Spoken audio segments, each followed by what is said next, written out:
Pues cuéntanos un poco primero de dónde te viene la afición por el cine y tus inicios con el cine. Bueno, la realidad es que yo tengo la memoria más temprana cinematográfica, es de una versión de Cumbres Borrascosas con Laurence Olivier, que vi en el cine, un cine que se llama el Cine Park, con mi mamá de pequeñito y me quedé dormido. Y despertaba y veía la película y me volvía a dormir. Y ya ese espíritu gótico de la novela de Cumbres Borrascosas de alguna manera creo que me marcó para toda la vida, ¿no? No fue una película de terror, curiosamente, pero sí, para mí Cumbres Borrascosas es una novela gótica dura, con fantasma intuido o no, con una maldición, con todo ese sentido del destino y todo el rollo. Entonces, ahí empieza mi experiencia como espectador y como de muy pequeñito me fui haciendo muy aficionado a las películas de género, de horror, a la televisión de horror. eh, y poco a poco empecé a distinguir actores, primero actores, después directores. Y yo de muy pequeñito ya viajaba a los cines solo en autobús para llegar, para llegar a ver una película el domingo en matiné, una japonesa, una italiana de terror, de Mario Bava, lo que fuera que pasaran, de Ricardo Freda, lo que hubiera esa semana en el cine. Pasaban normalmente de horror y por las tardes o en las mañanas películas para niños.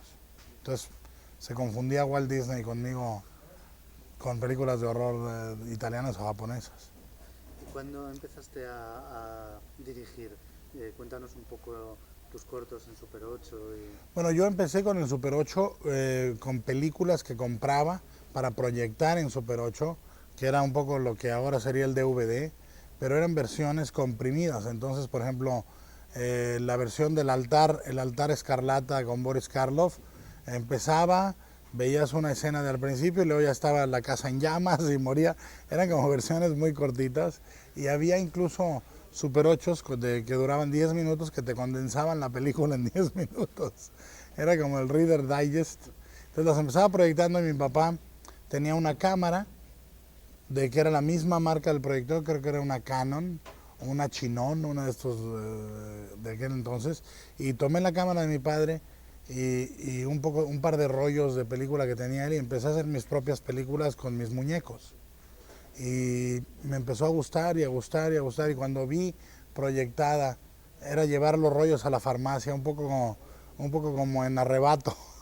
Llevabas los rollos a revelar, los dejabas y te decían están en una semana. Volvía el rollo y cuando lo proyectabas, para mí la película este Arrebato captura mucho lo que fue la magia de hacer cine en Super 8, que en video ya no se tiene, es muy inmediata. Ver esas imágenes y era cine, y decir lo hice yo, fue adictivo y a la fecha es lo que la búsqueda de ese placer es lo que me sigue haciendo seguir haciendo cine. ¿Y tus primeros cortos de qué trataban? ¿Con quién los hacías? Bueno, eran como eran de los muñecos que yo eran bastante violentos y tenía, vamos, principalmente muñecos del planeta de los simios y tenía un par de monstruos por ahí de la Universal. Entonces eran batallas campales entre criaturas fantásticas con muchísima catsup y muy poca producción. ¿Y cuándo empezaste a hacer cortometrajes con argumento y con actores? Bueno, yo creo que eso empezó cuando me di cuenta que ya tenía que hacer secuencias de créditos, ¿no? Entonces decía, bueno, tiene que empezar y luego ya sale el título y saldrá dirigida por y todo ese rollete, ¿no? Y realmente empecé ya más tarde, a los 15 años. A los 15 años ya era organizar a un grupo de amiguetes y había producciones muy complejas que se llevaban 2 tardes y había producciones menos complejas que se llevaban media tarde o una tarde, ¿no? ¿Y tu familia también te ayudaba en los Sí, cortos? los ¿Actuaba? amigos, sí, los amigos, la familia, mi madre. Mi madre fue mi actriz en 2 cortometrajes, uno que es Geometría, que fue en el 80 y tantos, en donde moría brutalmente a manos de un zombie que le sacaba un ojo y le mordía el cuello y todo ese rollo, que seguramente verán ahorita alguna imagencilla de eso. Esa fue una superproducción creo que fueron 2 días completos y costó, creo que eran $2,500, que ya era una pasta considerable. Pero antes de eso actuó ella en un corto aún más bizarro que se llamaba Matilde, y que era sobre una mujer que tenía una obsesión psicosexual con una grieta en la pared de su cama, de su dormitorio, y de la cual salía un feto gigante ciego, que era ella misma, y se la estrangulaba. O sea, una historia profundamente anormal, pero divertida. ¿Y cuándo te planteaste empezar a trabajar profesionalmente en eso mismo que hacías por afición y por diversión? Bueno, lo curioso es que, digo, del Super 8 ahorita, mi actitud hacia el cine personal no ha variado, en el sentido de que siempre pensaba yo todo el dinero que oía o el que ganaba trabajando en otras cosas, siempre lo computaba en términos de para cuánto me alcanza, para un corto de 10 minutos, de 5, de 10, de 20, y sigo pensando igual. Cuando tengo dinero siempre pienso, esto me alcanza para 2 días de rodaje, un día más de rodaje. Entonces la actitud nunca se ha profesionalizado en ese sentido.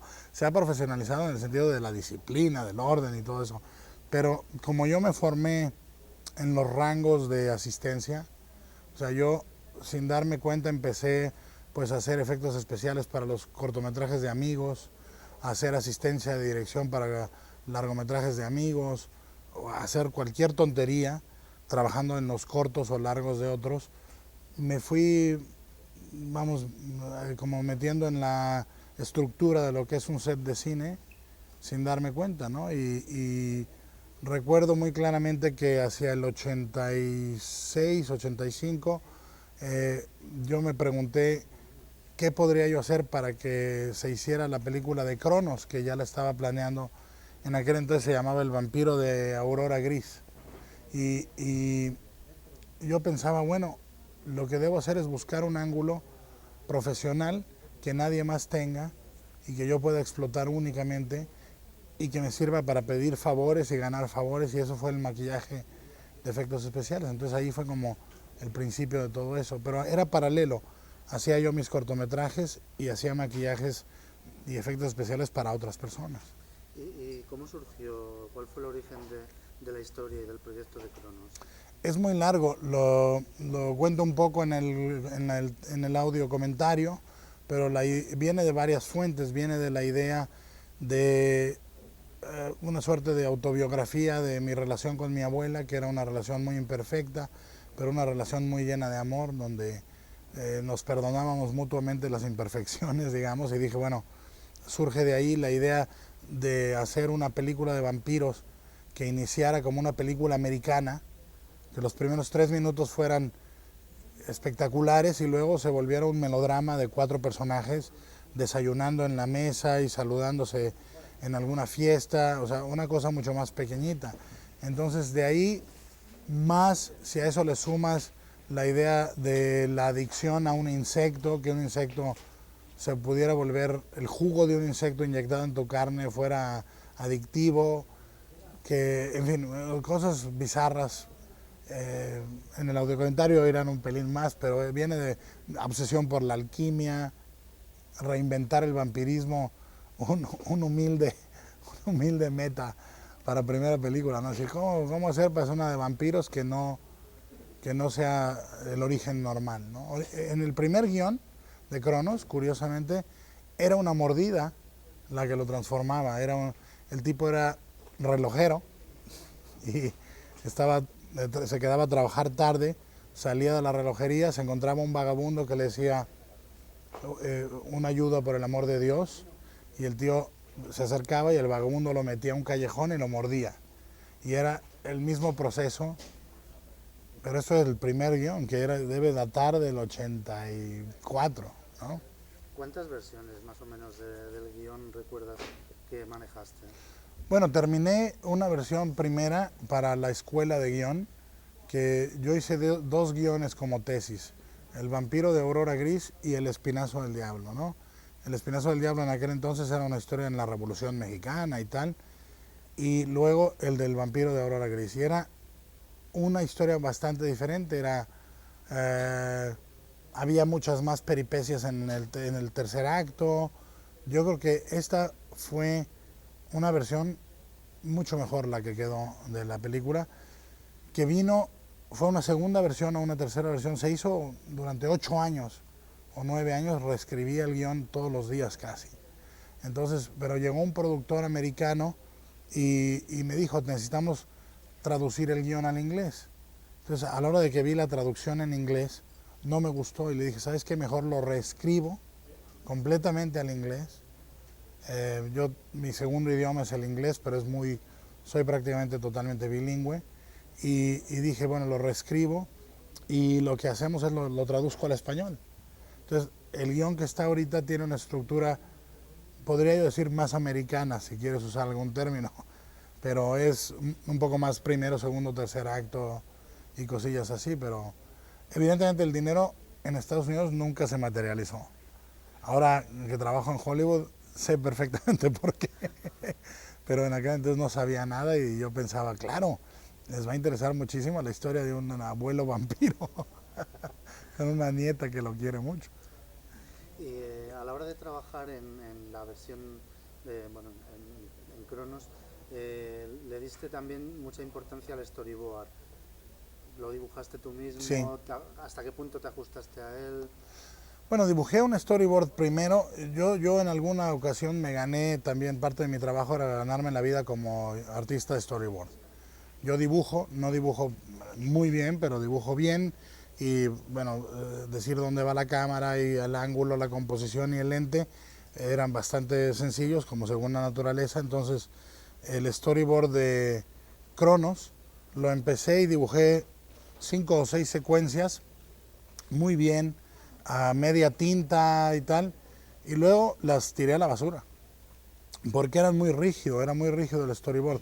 Ahí empecé a hacer una cosa que sigo haciendo al día de hoy, que es llevar un cuaderno de notas, que es como este, y dibujar adentro anotaciones visuales para la película. Y lo que hacía era entonces hacer en la mañana antes de rodar, dibujar el storyboard muy suelto, un garabato, una cara, pero es mucho más vivo que el storyboard súper terminado. Y hasta el día de hoy solo dibujo en storyboard las secuencias que van a llevar efectos especiales. Y luego ya en la mañana dibujo mis garabatos y llego al set y estoy feliz.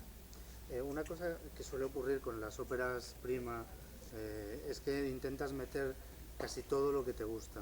Yo creo que Cronos, en el mejor de los sentidos, tiene un poco de eso. Sí. Yo te voy diciendo algunas cosas y me vas contando hasta qué punto están o no están. Venga. A nivel cinéfilo, sobre todo. Las películas de la Universal. Totalmente, pero más las de la Hammer, ¿eh?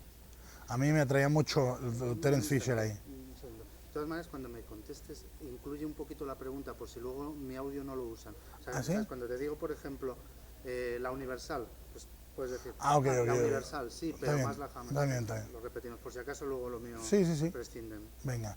Bueno, entonces, a mí me gustaban mucho las películas de la Universal. De hecho, me formé viendo las películas de la Universal como niño, porque el acervo de la televisión mexicana para el cine del domingo consistía principalmente en películas de la Universal. Entonces, me influyeron mucho, pero lo que más influyó en Cronos era Terence Fisher, que me gustaba mucho el patrón de colores de la Hammer, que era mucho más, el patrón de colores muy vivos, pero con una estética muy gótica, pero muy moderna al mismo tiempo. Era muy raro esa mezcla. Y Fisher me parece al día de hoy un tipo que su puesta en cámara es impecable.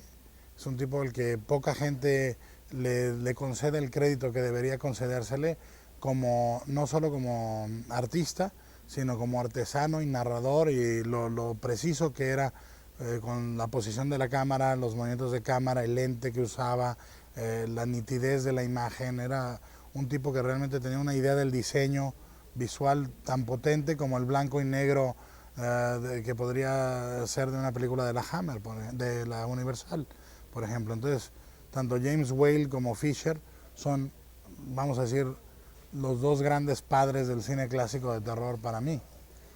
partir sobre todo de la relación entre el abuelo y la niña, y sobre todo a partir del momento en que él vuelve de la muerte ya completamente convertido en vampiro, ahí como que flota mucho la sombra del Frankenstein de James Whale, ¿no? Sí, flota sobre todo, a mí la escena más potente de todo el cine de horror, de toda la historia. Para mí, la escena más potente es Frankenstein con María a la orilla del lago arrojando las flores, y yo sigo con la versión del corte del estudio donde no se ve que la arroja. A mí no me gusta, ni veo, y odio la escena en la que se ve que la arroja. La elipsis es tan buena cuando dice ya no queda nada por tirar y él dice no, y corte al padre. Es mucho más potente para mí esa escena, pero eso yo creo que todo el cine que yo hago no es más que una aspiración a algún día lograr lo que yo sentí al ver esa escena, que es al mismo tiempo lo terrible del monstruo, lo maravilloso del monstruo de Frankenstein como monstruo, es que hay una ausencia de conciencia. Y hablo de la versión de Whale, no la de Mary Shelley. Hay una ausencia de conciencia en ese momento, o sea, es una tempestad o es un terremoto, es una fuerza de la naturaleza que no conoce, no sabe la diferencia entre la muerte y la vida. Y esa es la idea de Cronos. La niña no sabe distinguir entre la muerte y la vida. Es mucho más completa esa idea en el guión, porque se entiende que a la niña nunca nadie le ha explicado que sus padres han muerto, y las cartas, hay unas cartas que le escribe el abuelo y todo, pero esa es la idea. La idea es que que la única verdadera inmortalidad en la película es la de la niña. O sea, todos los personajes están marcados por la carne o la mortalidad, ¿no? De la Guardia quiere vivir eternamente, pero vive encerrado, que para mí es la esencia de Estados Unidos en cierta forma. El sobrino está obsesionado con lo deforme de su cara. La mujer dice, caramba, estoy más gorda, estoy más vieja, estoy más tal, y vive obsesionado por la belleza. El tipo al que no le interesa nada se ha convertido en vampiro, y la niña, que no sabe distinguir entre la vida y la muerte, es la única que es verdaderamente inmortal. Entonces eso está en la escena de Frankenstein de Whale, y está en la esencia de lo que es la película de Cronos. ¿Y Nosferatu y el cine expresionista? Sí, me gustaba muchísimo la idea de que, lo hablaba yo con el fotógrafo, con Guillermo Navarro, le decía, bueno, las líneas rectas, la luz que tuviera, sabes, sombras muy profundas, y si tú ves la película está llena de líneas diagonales de cine expresionista y todo este rollo. A mí la película que más me gusta del cine expresionista es El último hombre, ¿no? Me parece la más potente, pero en segundo o tan potente me parece Nosferatu. Entonces esas influencias sin duda están ahí. Luego el comienzo, el arranque de la película, que como decías antes tenía esa intención de espectacularidad y tal, que lo consigue, realmente a mí me recuerda, además por las referencias también alquímicas y tal, e incluso ese plano que se ve el cadáver en el antiguo piso del alquimista colgando, me recuerda mucho a Argento y al cine italiano de terror. Me encanta la idea. A mí la película que más me gusta de Argento evidentemente sería Inferno, que yo creo que Argento es un cineasta instintivo, muy potente. Entonces cuando encuentra, y de repente en Inferno se combina Argento con la secuencia submarina de Mario Bava, que es, bueno, si ustedes vuelven a ver Hellboy, la escena de Ave Sapien flotando en el agua, yo lo que veía era Inferno, ¿no? Que, me gustaría pensar que es así, o sea, hay algo de eso, es una gran filia. Luego, aparte, el diseño de producción, bueno, más concretamente el diseño del Cronos y el concepto de unir lo mecánico con lo orgánico del insecto y luego con la carne humana, inevitablemente te hace pensar un poco en dos nombres que son Cronenberg y Clive Barker. Sí, curiosamente, fíjate que concretamente Cronenberg es una influencia asumida, vital. A mí Cronenberg me marca de por vida. No va por la misma vertiente, pero O sea, yo creo que Cronenberg es un existencialista y yo soy un romántico. En cierta forma es diferente en ese sentido. Pero sin duda, por ejemplo, La Mosca es su película más romántica, ¿no? Entonces, la descomposición, hay tales paralelos que hay un momento en uno de los guiones tempranos de Cronos donde él estaba tomando sopa y se le caía la nariz. Y iba al espejo y se despegaba la oreja. Y luego veo La Mosca, que yo ya estaba con el guión puesto, y dije, maldito seas, Cronenberg. Pero bueno, es una empatía brutal la que tengo con él.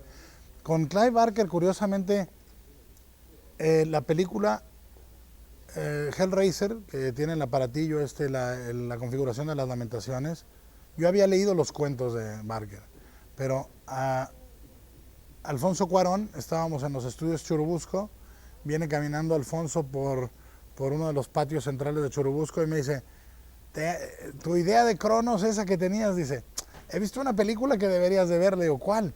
Se llama Hellraiser, lo tuyo es redondo y lo de él es cuadrado. Y digo, entonces la fui a ver y yo siempre vivo una obsesión brutal de que una película va a salir 6 meses antes con la misma idea, y me ha pasado siempre.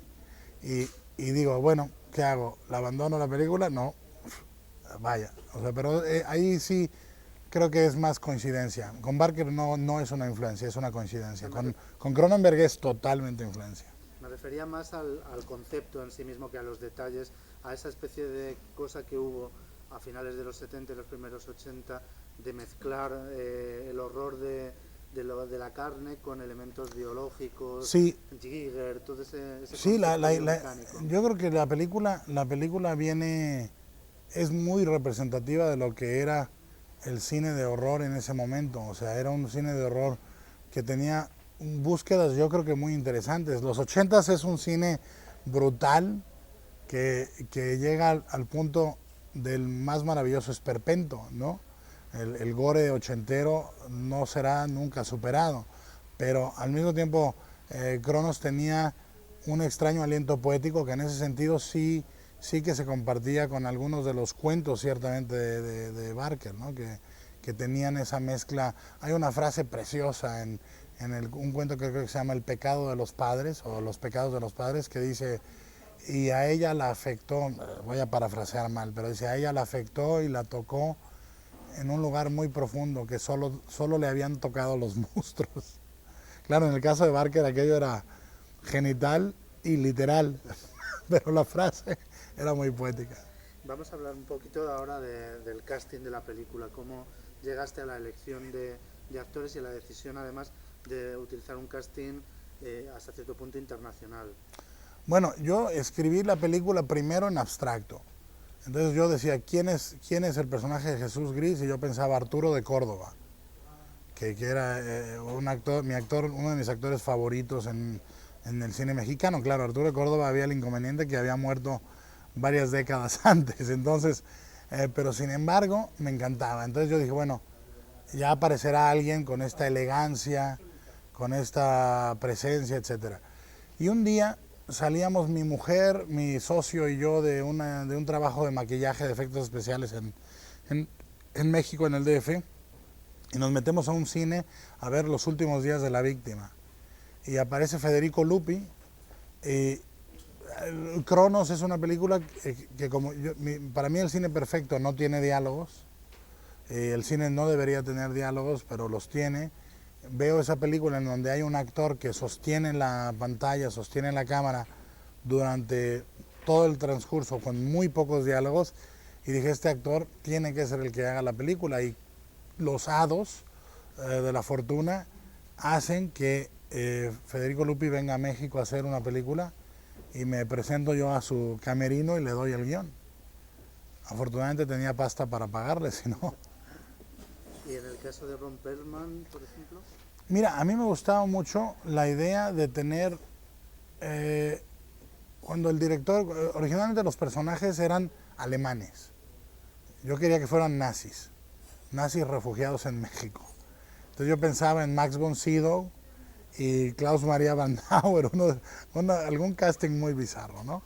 Y de repente el inversionista americano me dice, oye, ¿a quién podrías darle, o sea, podríamos meter un actor americano? Yo digo, pero me encantaría, hago a los malos americanos, y yo pensé que era una perfecta venganza de todos esos malos mexicanos, como Satipo en Cazadores del Arca Perdida o lo que sea, esos malos tontuelos y tal. Entonces dije, bueno, lo reescribí y pensé, ¿quién es el actor perfecto para el bruto, para un bruto simpático con corazón?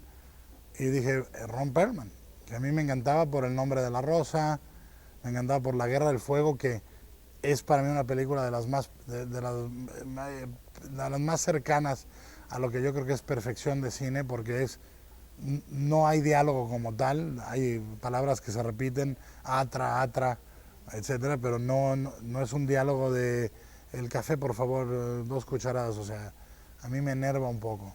Y Claudio Brook, que había trabajado con algunos directores mexicanos también bastante Psicotrónicos. psicotrónicos. Bueno, la idea era esa, la idea era, si era una película proto-freak, porque realmente en ese momento no se podría hablar de freaks, pero es el cine proto-freak, entonces Cronos es parte del cine proto-freak, y yo veía las películas de Moctezuma o las películas de Buñuel, evidentemente, con fruición, ¿no? Con una absoluta vehemencia. Entonces dije, ¿quién es el perfecto actor psicotrónico para que haga de tío de Ron Perlman? Pues Claudio Brook. Y realmente con Claudio fue una experiencia. Ahora he trabajado con actores ingleses un par de veces y veo que su formación como actor era una formación muy europea, un tipo de una gran precisión física, siempre caía en marca, caía en foco, tenía mucho la escuela británica y fue una delicia trabajar con él. Y bueno, tú te saltas constantemente lo de la maldición de trabajar con niños. ¿Cómo fue en el caso de Cronos?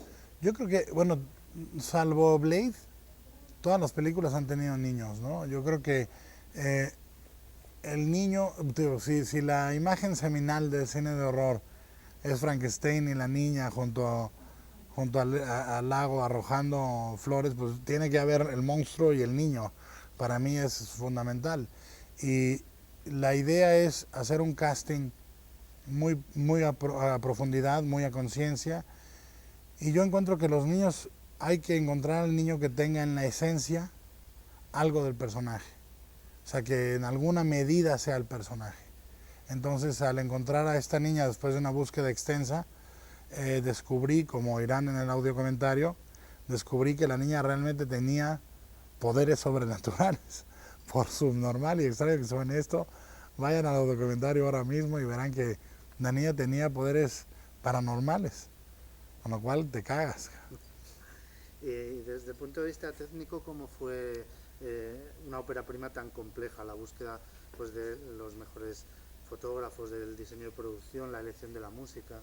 Mira, Guillermo Navarro, que ahorita digo, es para mí como un hermano, y llevamos de conocernos más de una década y media, pero de trabajar también un poco más de una década.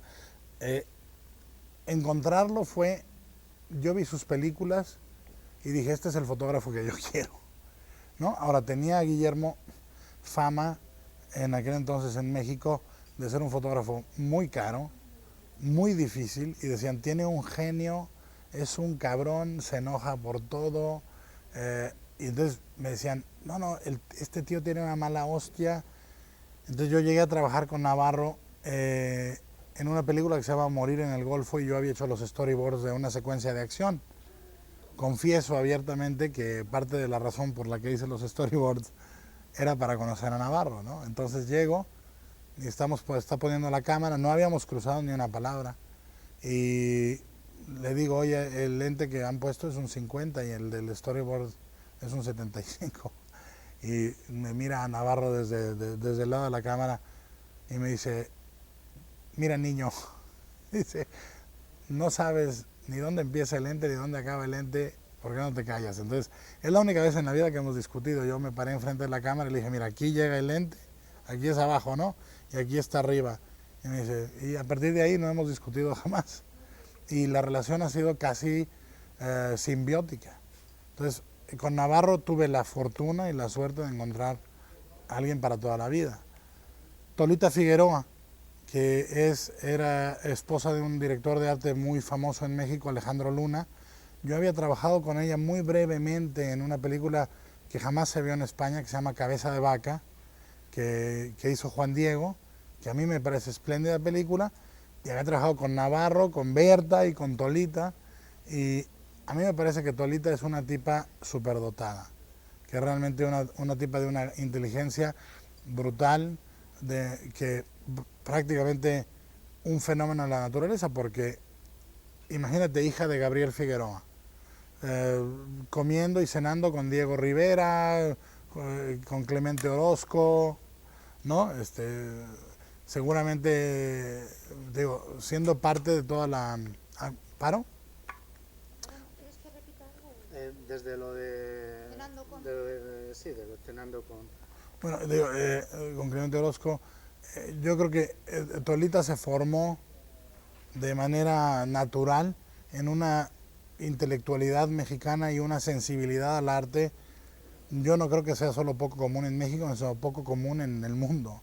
Entonces, encontrarme a alguien así, Tolita para mí es al día de hoy una influencia que me ha marcado, porque vi cosas en el diseño, intuiciones que eran brillantes, y lo que sí hice fue desde el principio, desde Cronos hasta ahorita, trabajar muy concienzudamente en algo que decía Hitchcock, y que también lo asumió Fellini, y que hablaba de ello Fellini, que era cuando se hace una película a color, y esto me encanta porque era la transición, el color tiene que tener significado. Cuando se hace una película, la textura tiene que tener significado. Y yo creo, a pie juntillas, que mis héroes más grandes en la imagen no solo están en cine. Yo me atrevería a decir que mis héroes más grandes son ilustradores. O sea, a mí me encanta Dulac, o me encanta Rackham, o todos los ilustradores victorianos, Kay Nielsen. Y para mí no hay nada accidental en sus dibujos, no hay una textura que sea una simple repetición en Rackham. O sea, entonces, con Tolita eso sí tuvimos la disciplina de hablar la película muy bien desde el principio. No fue intimidante porque Tolita es una tía joven, es una tía vital, y yo creo que tanto para Guillermo como para mí fue una experiencia genial en eso. La música, que viene incluida en este gran DVD, la música, por primera vez en el mundo, la hizo un tío brillante que se llama Javier Navarrete, Javier Álvarez. ¿Puedo repetir? Sí. Porque la música la hizo un compositor mexicano que se llama Javier Álvarez, que era muy amigo de Tolita y muy amigo de Alejandro Springal. Y me mostraron, es un tío que se había formado en Londres, que estaba dando clases de composición de música en Londres, y yo no había oído nunca en el cine mexicano, nunca, una música que me gustara. Nunca. Ni en las películas clásicas, ni en las de los 60s, ni en los 70s, ni en los 80s. No había oído una sola banda sonora. Yo soy un freak de las bandas sonoras de cine. Mi primer disco, mi primer LP fue un disco de Tiburón, de John Williams, y el segundo LP fue El Padrino. Y a partir de ahí, mi colección de música y lo que oigo al día es música de cine. Y de las bandas sonoras mexicanas, todo me parecía brutalmente extraño, simple, raro. Y entonces me hablaban de este tipo y me pusieron una cosa que se llamaba, si no me equivoco, Mambo Mecánico número 5. Entonces pongo Mambo Mecánico número 5 y oigo una cosa absolutamente nueva, absolutamente con una gran escala, sobre todo con un gran espíritu. Entonces con Javier, trabajar con él tiene una doble marca en mi vida, que es no solo se trabajó muy a gusto y se trabajó muy creativamente, sino que fue la primera vez que visité mi segunda ciudad favorita en el mundo, que es Londres, donde pude ir a Highgate, donde pude recorrer Whitechapel, que por desgracia estaba muy cambiada. Me tocó todavía la oportunidad de ver el esqueleto del hombre elefante, que luego lo quitaron de exhibición al público. En fin, fue una cosa, una influencia muy grande en eso, pero también con Javier y en Cronos empecé una cosa que sigo al día de hoy, que es no solo me involucro en la película a nivel sonoro diciendo qué hacer, sino que diseño o hago los ruidos de algunas cosas de la película. En el caso de Cronos hice uno de los elementos de sonido del insecto, pero hice un montón de los elementos de sonido de los aparatos en una sesión en Burbank, California, y con Javier hay una pista sonora en la película que se llama, en el disco se llamará Sed, pero que es cuando abre el refrigerador y ve la sangre, y luego cuando ve la sangre en el piso que sale del cuello de la guardia, que son unas voces que hacen así como un ruidillo. Ese soy yo en un sampler. Javier tenía un sampler, uno de los primeros samplers que yo vi en la vida. Bueno, ya ni siquiera existe ese instrumento como tal. Y sampleamos la voz mía y la voz de él y las pusimos en las teclas y era... Tengo el orgullo de decir que ese tema una de las veces lo toqué yo. Vamos a hablar un poco de los personajes de la película de Cronos, pero como símbolos, porque todos tienen nombres muy significativos. Me gustaría que los comentaras un poco. Por ejemplo, Ángel de la Guardia, sí, que paradójicamente, a pesar del nombre, son los villanos. Sí. Bueno, la idea en esto era que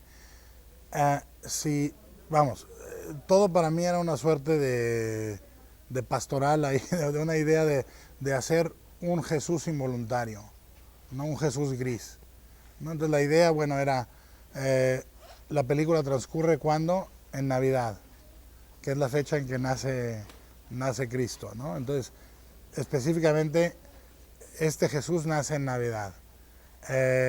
Muere y resucita al tercer día, trae un manto rojo sobre los hombros, tiene los estigmas, etcétera, etcétera. Bueno, pues a ese Jesús lo tiene que anunciar un ángel.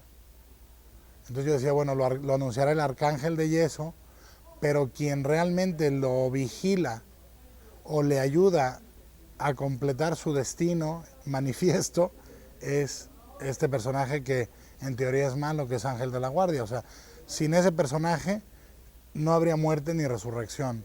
Sin ese personaje no habría un momento de duda. Entonces, no es ciertamente una reinterpretación muy pagana y muy extraña, pero la idea para mí es que hay un momento en que Jesús tiene que escoger entre su vida o la de la niña, entre seguir vivo y vampirizando a otros o romper el aparato y morir, y el que provoca todo eso en alguna medida es Ángel, ¿no?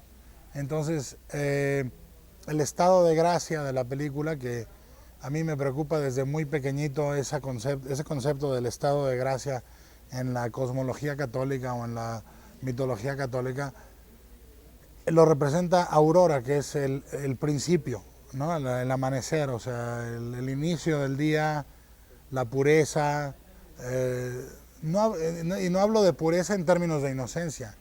Yo creo que la infancia es perversa, pero la infancia es también pura. Es decir, para mí hay un contraste.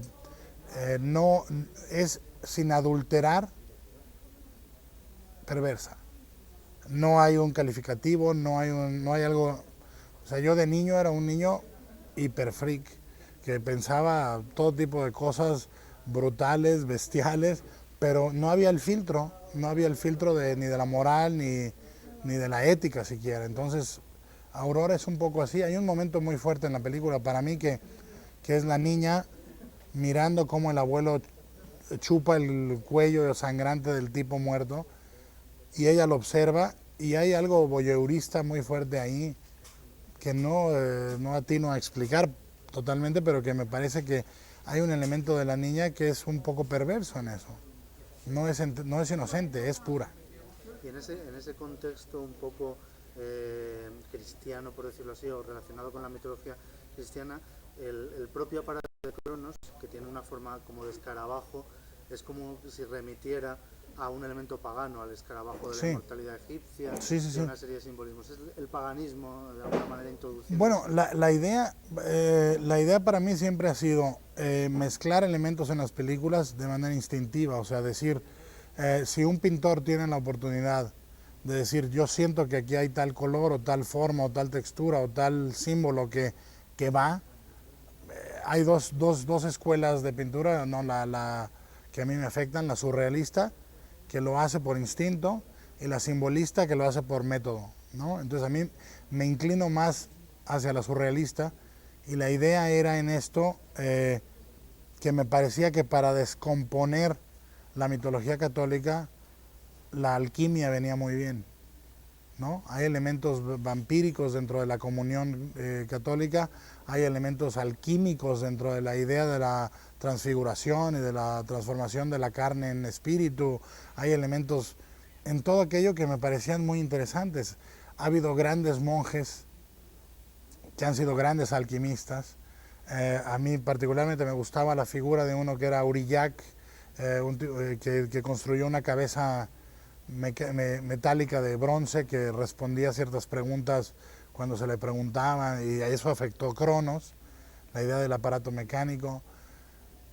Los símbolos, cuando diseñamos el aparato, los diseñamos juntos, un pintor amigo mío que se llama José Force y yo.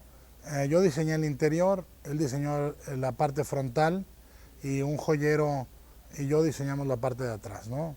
Un tipo que se llama Rubén Rivera.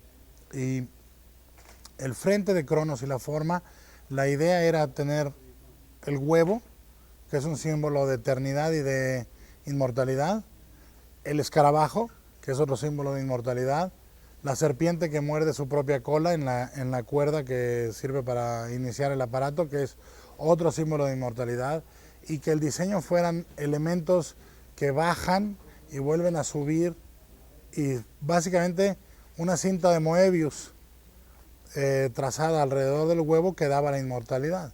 Entonces, si la cinta de Moebius es el infinito, aquello está cifrado, y me atrevo a decir con mucho entusiasmo que tanto Cronos como todas las películas que he hecho llevan un montón de cositas que quizás simbólicamente solo tienen importancia para mí, pero que están ahí escondidas para el que las quiera ver. Pero hay repeticiones, vamos, en la alquimia y en la simbología es importante la repetición. Es importante volver al mismo elemento para iluminar su significado en la frase anterior, en la página anterior. Y de hecho el lenguaje codificado siempre se logra sistematizar en base a repetición. Entonces, para el que quiera verlas otra vez, en una tarde se las echan todas y verán cositas nuevas. Yo creo que es lo bonito de volverlas a ver. Vamos a hablar ahora de cosas un poco más terrenales, y es el hecho de que en principio la película creo que tenía un presupuesto más o menos limitado, y luego se disparó y se convirtió en una de las películas más caras rodadas en México. Cuéntanos un poco. Bueno, la película, cuando nosotros iniciamos la película, había una película más cara que nosotros, que era Como agua para chocolate. Pero cuando la iniciamos nosotros, éramos oficialmente la película más cara en México. Luego vino la de Arau, nos desbancó, pero vino ya cuando estábamos en preproducción, ¿no? Entonces nosotros iniciamos, la película costaba $1,500,000, del cual $600,000 venían de un productor americano. Ese dinero no se materializó, no se pudo, no se consiguió, etcétera, etcétera, pero nos enteramos a mitad del rodaje. Entonces vino una serie de medidas enloquecidas y desesperadas para terminar la película. Yo fui a hablar con Ron Perlman, le pedí que por favor continuara la película aunque no le pagáramos. Él aceptó, de ahí que seamos amigos para toda la vida.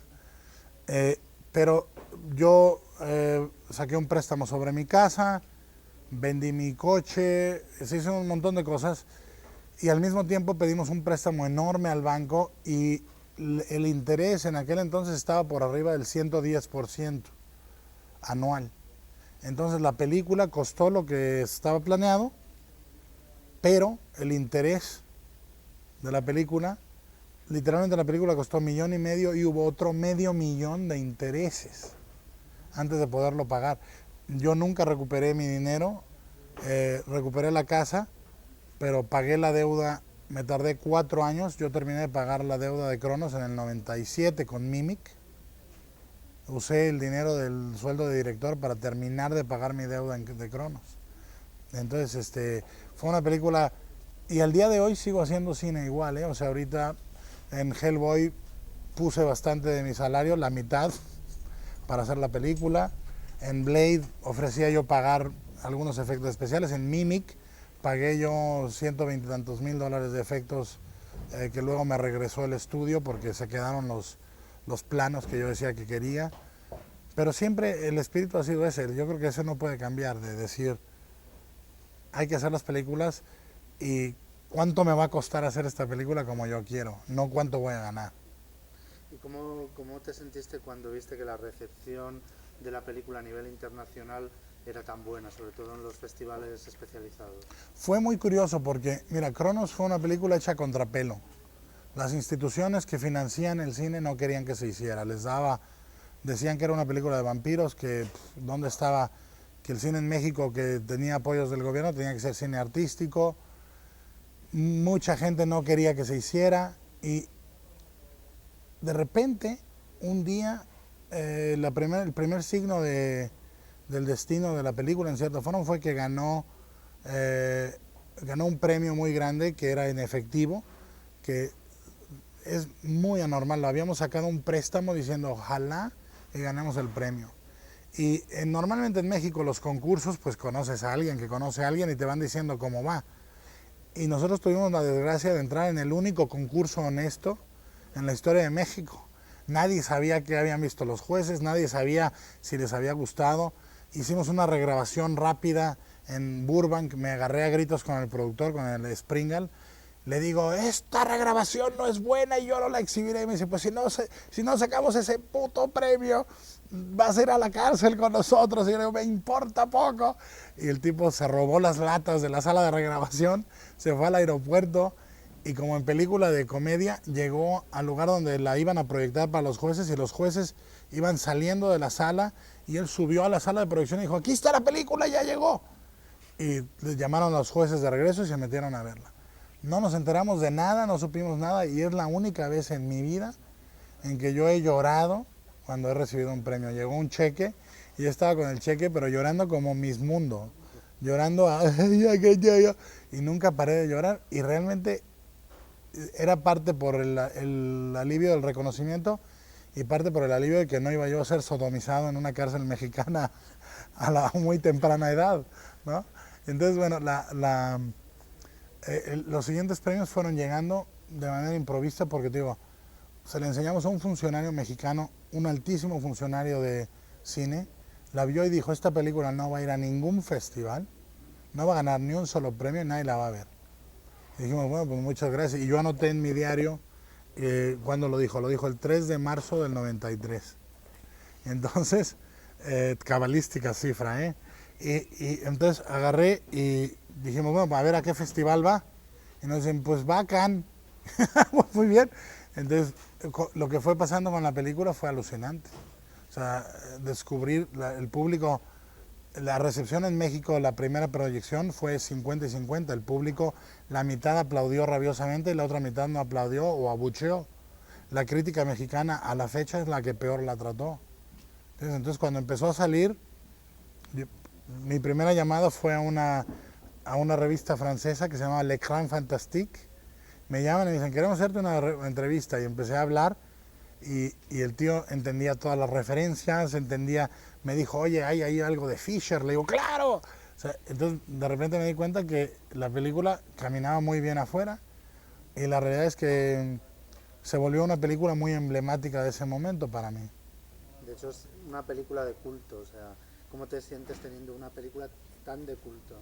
Bueno, yo recuerdo que fue muy bizarro que la película había sido estrenada en Madrid en el 93, cosas así. Yo vine mucho después y seguía en función de medianoche en las salas Princesa.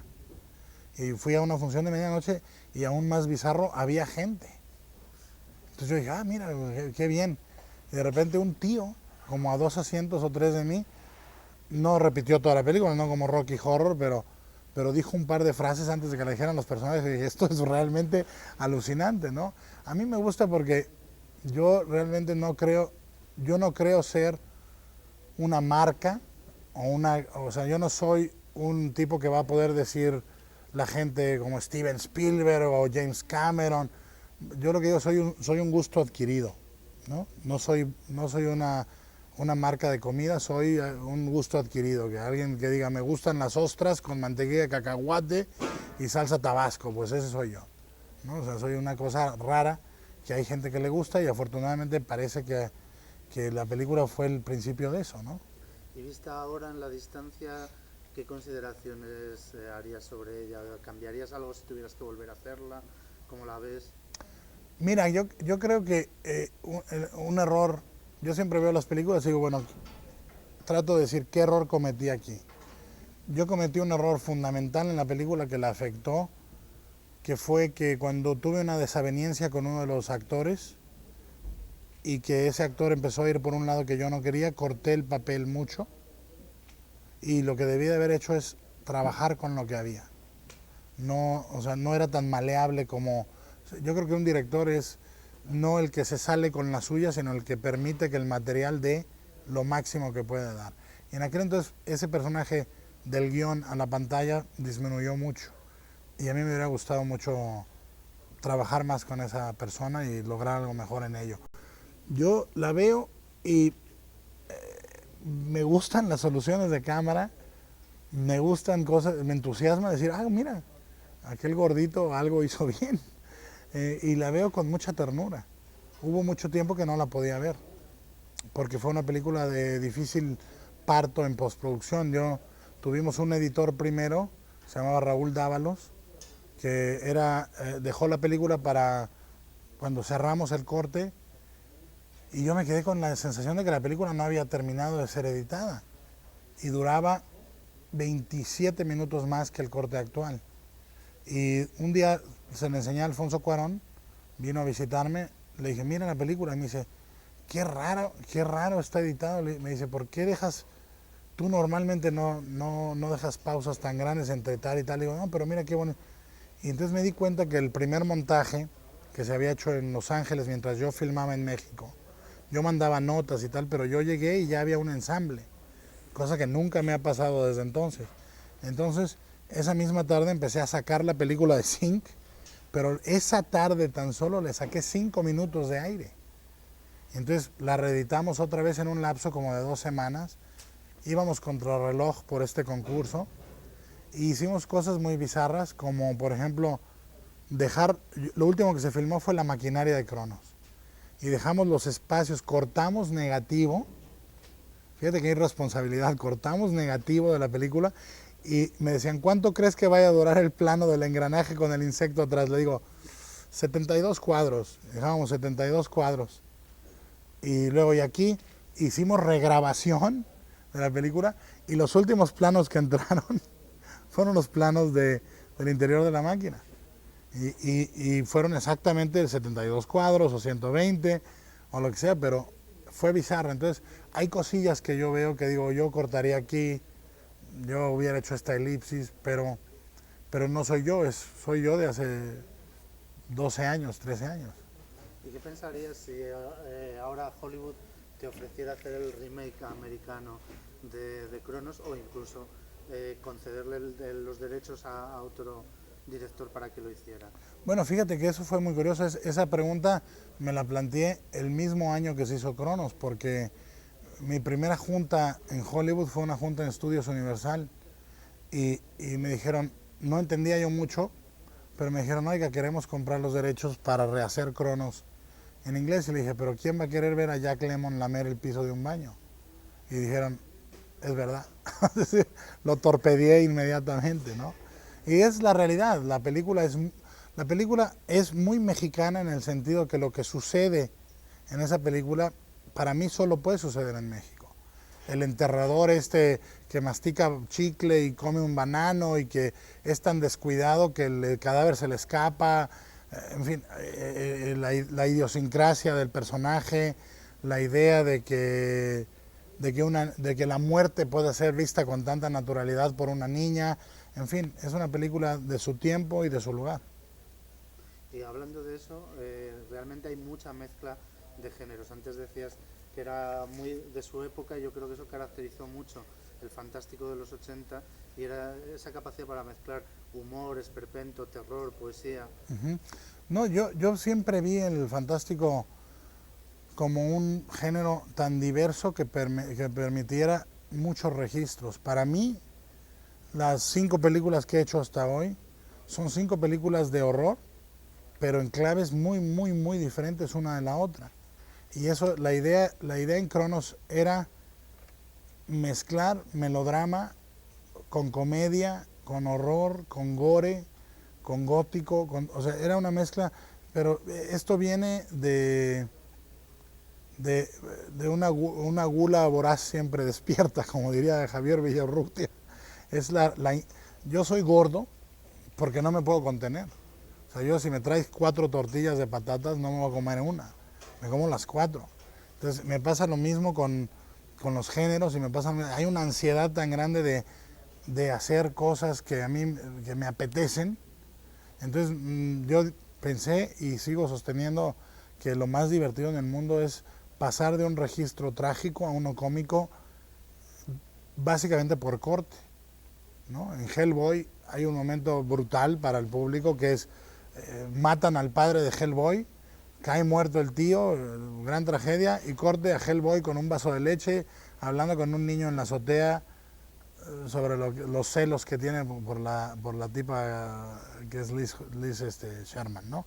Entonces lo sigo haciendo, pero es una voluntad, yo no sé si de experimentar, pero es una voluntad de divertirse con los géneros. Y ya para terminar, tú mismo te encargaste de hacer los efectos especiales de la película. No había, me imagino, en México ningún tipo de infraestructura para hacer efectos especiales de una película de terror o fantástico. ¿Cómo te montaste ese taller de efectos especiales? Bueno, un muy buen amigo y yo, que se llama Rigoberto Mora, iniciamos la gran empresa Necropia S.A., que la iniciamos con la idea de hacer películas de animación, de plastilina, de stop motion, efectos especiales de maquillaje, hicimos todo aquello. Y la iniciamos principalmente porque yo le dije, vamos a hacer todo para cuando yo haga Cronos, hacer los efectos de la maquinilla. En aquel entonces no había nadie haciendo efectos especiales de maquillaje.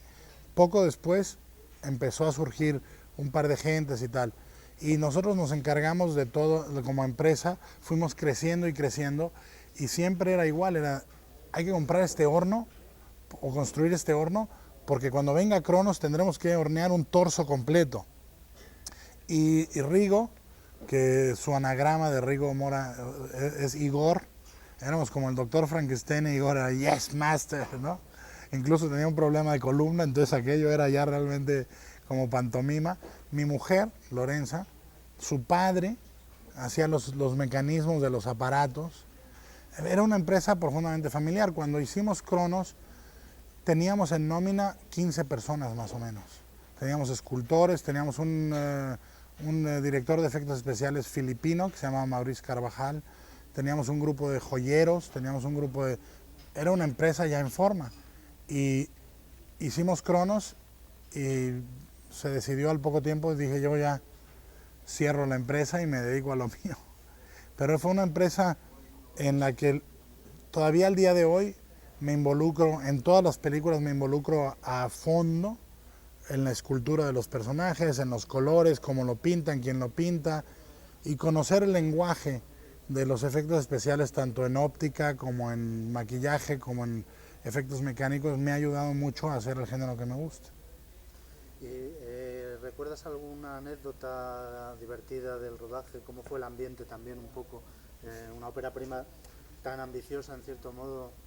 Hay muchas anécdotas en Cronos, algunas que no puedo contar para no perjudicar a los inocentes. Pero recuerdo una anécdota, que fue muy divertida por lo patético que era, que es el momento en que íbamos a rodar, rodamos el interior de la máquina de Cronos, y parte de los maquillajes que tenía el insecto eran hígados e intestinos de vaca y todo ese asunto. Lo rodamos y, como te digo, íbamos contra reloj, se filmó, se cerró, o sea, el último plano es el plano en que entra la cámara al arcángel, al ojo, que se filmó en mi laboratorio de maquillaje, sin el fondo correcto, sin nada correcto, el plano en que baja la cámara por el interior y ve el aparato de Cronos, que sale el título, y los interiores de la máquina. Terminamos eso, cerré mi laboratorio, que mi laboratorio estaba en el 4º piso de un edificio de oficinas de contadores públicos y todo. Nos fuimos a Estados Unidos y a las 2 semanas me llaman y me dicen, la policía quiere entrar a registrar su empresa. Les digo, ¿por qué? Porque hay moscas por todos lados y huele a cadáver. Y entonces dije, hostia, nos olvidamos de guardar los intestinos. Bueno, pues yo chicos creo que hay material